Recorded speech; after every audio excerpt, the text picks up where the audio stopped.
All right, let's dive into a relationship dynamic that so many of us have seen, or, maybe even been a part of, but we don't always understand it.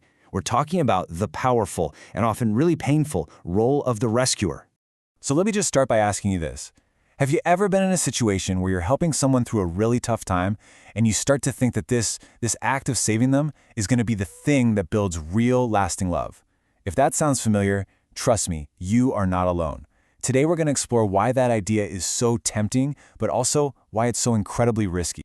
I mean, it's a story we see everywhere, right? In the movies, in books, you have the hero who steps in when all hope is lost. They provide that stability, that support, and bam, they're rewarded with love and total devotion. It's a really compelling fantasy, but in the real world, it almost never plays out that way. And that brings us to this idea called the rescuer's fallacy.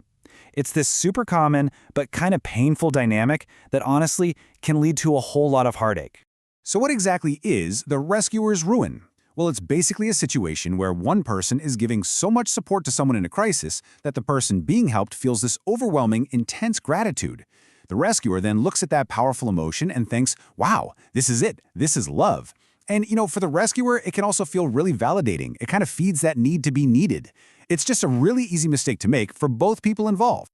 So how does this whole thing actually happen in a relationship? Well, it usually follows a pretty predictable pattern. We can call it the caretaking dynamic.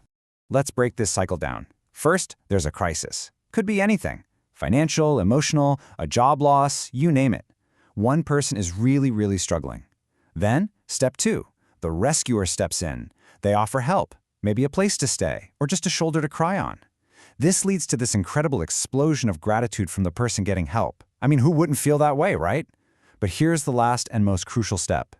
The rescuer sees this incredibly intense positive feeling and mistakes it for romantic love. And this really gets to the emotional core of the whole mix-up. Why is it so easy to confuse gratitude and love in these situations? Just think about it for a second. When you are in a really dark place and someone pulls you out, that feeling it's euphoric. It's intense, it's all-consuming, and it's completely focused on the one person who helped you. That huge rush of relief and appreciation, it shares a lot of the same emotional firepower as the beginning stages of falling in love. For both people, in that moment, it can be almost impossible to tell the difference. But, and this is a big but, here's the turning point. All crises, big or small, they eventually end. The storm passes. Things get stable again. And this is the moment where the foundation of that relationship is really truly tested. This one simple question, what happens next? It changes literally everything. Because once the person who was saved is back on their feet, the entire dynamic of the relationship has to shift. Those roles of rescuer and rescued are suddenly just gone. And this is exactly why these relationships so often dissolve. The very reason for the bond, the crisis itself, is gone. That person doesn't need a rescuer anymore. The power imbalance, it shifts back to being equal. And that super intense gratitude, it doesn't vanish, but it cools down into a more stable, less fiery kind of appreciation. The fuel for that romance has just completely run out. So what's the critical insight here? What's the fundamental difference between a rescue mission and a real romance?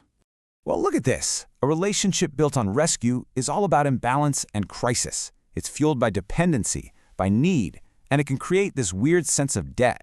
It's a temporary solution to a temporary problem, but a true romance?